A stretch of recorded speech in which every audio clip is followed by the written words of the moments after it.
Good morning, YouTube. Today I wanted to make a quick video about something that I've seen several memes on and conversations, and I wanted to throw in my perspective on it. And there's a meme that goes around. It's not really a meme. Well, it kind of is, but it's a picture of Boba Fett versus Predator in various situations. And I wanted to give my 2 cents on it based on what I know about each character.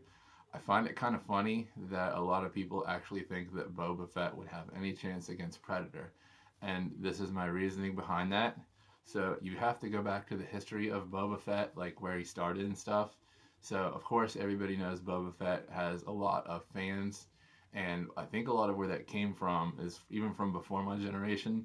I'm sure a lot of the Star Wars fans are aware of that atrocious Christmas special that was made like back between, like right before the second Star Wars movie came out. I believe it was. Watch somebody crucify me for not knowing exactly when it came out.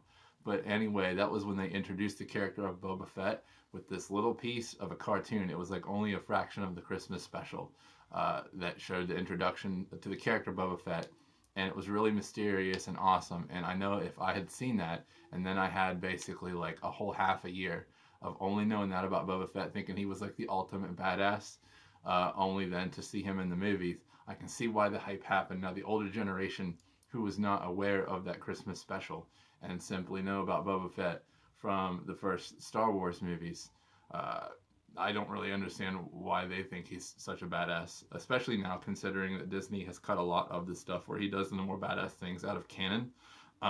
Because, you know, looking at Boba Fett's history, he was in the movie briefly, and then he got knocked off of Jabba's barge by accident.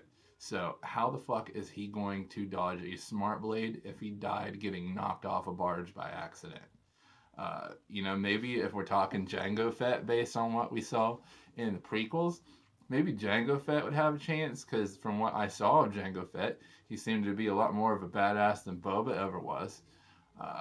But you just have to stack the odds. I mean, he didn't really do that much in the movie. He was really cool looking. Boba Fett's really badass looking. He's probably one of the coolest looking Star Wars characters. I think there are other Mandalorians, such as the one in Star Wars Rebels, that are more of a badass than Boba Fett ever was. But you have to stack any of the bounty hunter weapons and tools that he has, as opposed to cloaking a smart blade that can track stuff and chase things down, and saw Gary Busey in half. And it was so badass when it saw Gary Busey in half that his legs hit the floor before the rest of his body did in Predator 2. How are you going to fuck with that? And then you got the spear, and then you got the laser cannon, which is the one-hit kill. So I don't really see how he would stack up against Predator. I know he's cool, and he is pretty badass overall, because, I mean, you know, he was basically Vader's, like, head bounty hunter. So, yeah, he's kick-ass, but he's no match for the Predator. I just don't see it. The only argument I see towards the Predator is that Danny Glover beat him, but, I mean, just because Danny Glover's old doesn't mean he's not badass.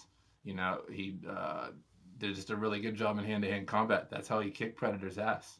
So, give Predator a break on that one thing. I can't really find a way to excuse getting accidentally knocked off a barge into the Sarlacc pit. That's just called you're clumsy. So, that's my thought.